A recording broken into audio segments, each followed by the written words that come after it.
हुजूर इस सिलसिले में याद आ रहा है कि 100 साल कबल 1897 में अल्लाह ताला ने हज़रत मसीह मौऊद अलैहिस्सलाम को एक अज़ीम शान निशान दिखाया था लेखू के मरने का।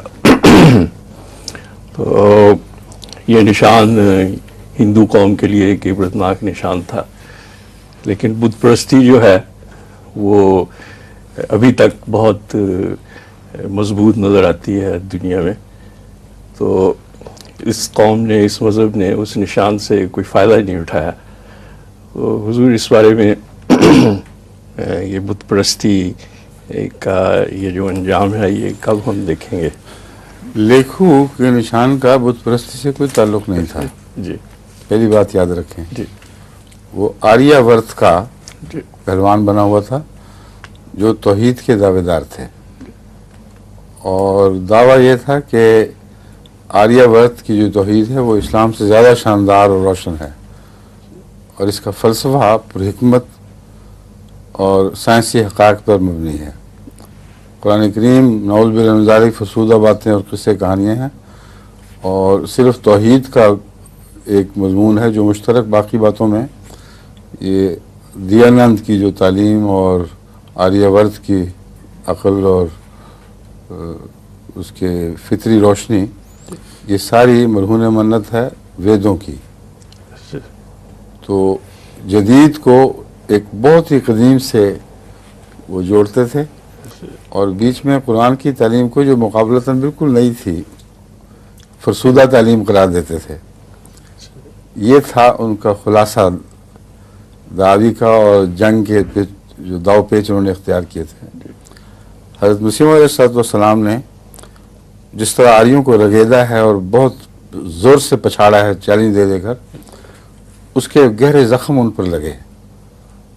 उसके नतीजे में लेखराम बदतमीज़ी में बहुत बढ़ गया और तमस्खर शुरू किया। हज़रत मसीह अलैहिस्सलाम को चैलेंज ये किया कि तुम जिस रसूल के पैरोकार होने के दावेदार और फ़ख्र करते हो उस पर, मैं उसके मुतालिक गुस्ताखी करता हूँ, क्या कर सकते हो तुम? मेरा बदतमीज़ी करूँगा और तुम्हारे मुतालिक भी, और तुम भी अपने खुदा से खुदा को बुलाओ, मैं भी बुलाता हूँ, और फिर दोनों अपना जो इल्हामी मुकाबला है उसको दुनिया के सामने पेश करें और नशर करें।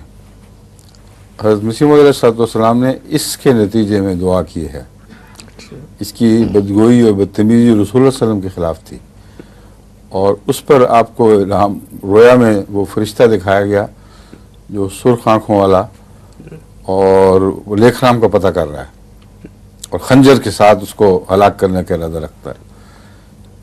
आपने और फिर साथ ईद वाला इल्हाम, तारफ़ यौमल ईद वल ईद अक़रबु, तो ईद वाले दिन इस बात को जान लेगा और ईद करीब तर है, यानी ईद से मिले हुए दिन को ये निशान ज़ाहिर होगा।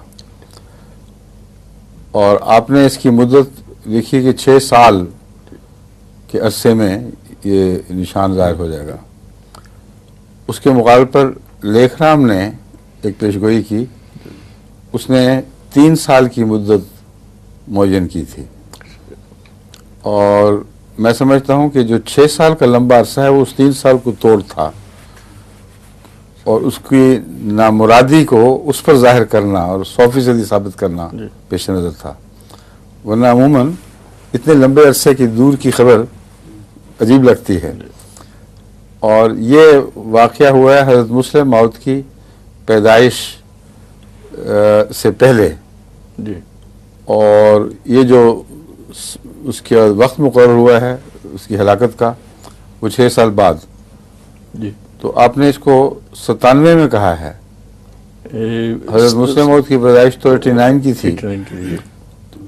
ये जो मुबाहला हुआ है दरअसल ये हज़रत मुस्लिम मौऊद की पैदाइश से पहले का है जी, 1886 जी, 1886 जी जी हाँ जी जी।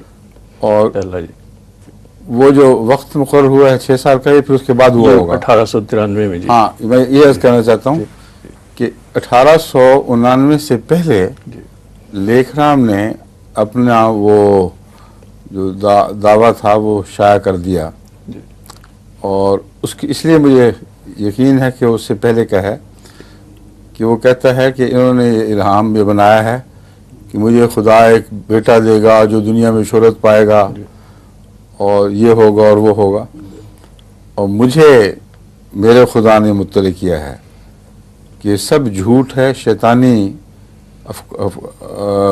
उसका तवाहमात का एक बुलंदा है और कुछ भी नहीं पैदा होगा। अगर पैदा हुआ तो गोया वो लोथड़ा होगा एक, जिसमें कोई जान नहीं होगी, और चंद दिन के अंदर अंदर वो जिल्लत की मार मर जाएगा अगर पैदा होकर इस तरह हुआ।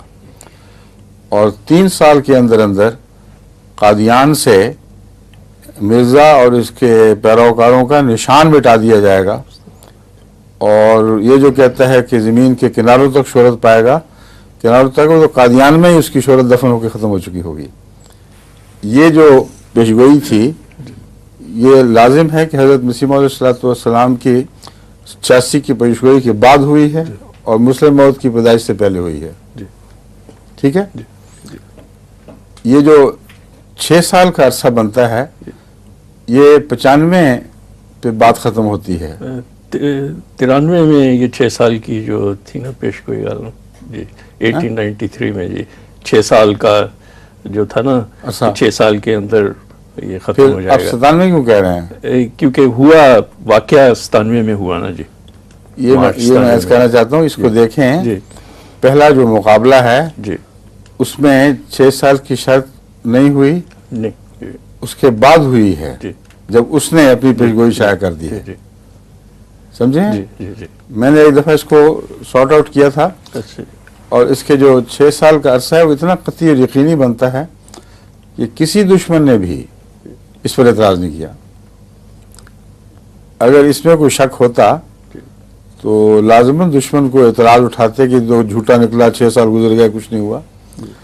वो जो पेशगोई है वो इंजारी पेशगोई इस चैलेंज के बाद हुई है, और उस वक्त हुई है जब 6 साल के अंदर लाजिमन फिर लेखराम मरा है। ये मैं बताना चाहता हूँ।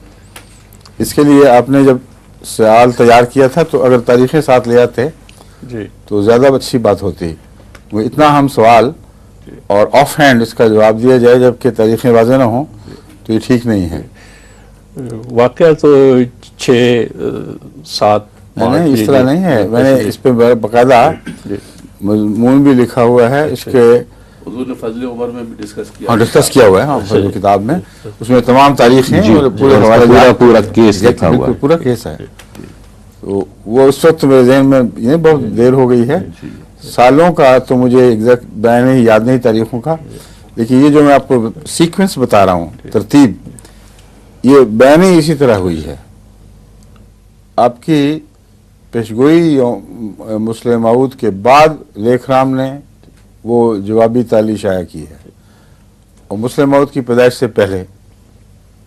और जब बशीर अव्वल फौत हुए हैं तो फिर एक शोर गौगा भी उठा है कि देखो जी क्या हो गया। फिर जब मुस्लिम मऊद पैदा हुए हैं फिर उसके 3 साल बाद तक ये देखता रहा है कि बच्चा पैदा हो रहा है और बढ़ रहा है, कुछ नहीं कर सका।